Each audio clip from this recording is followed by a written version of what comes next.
Well, I just finished routing it, and you've seen how I did the epoxy to fill in the cracks and everything. So let's see how it looks.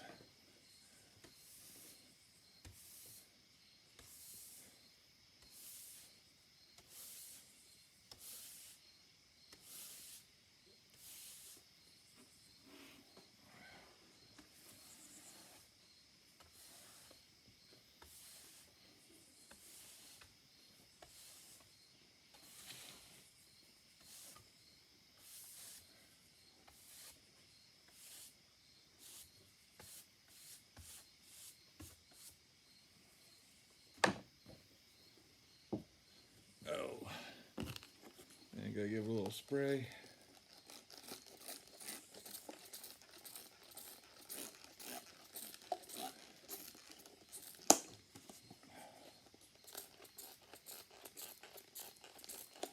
It's just water. Oh.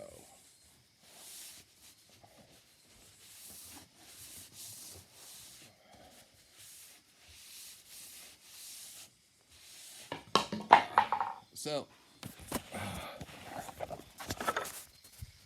here's a rough look. Trying to, there we go. And that's basically how it's gonna look after it's all cleaned up. Now, my cousin said I look homeless on my video, so I put on a hat. I'll do another video. All right, bye.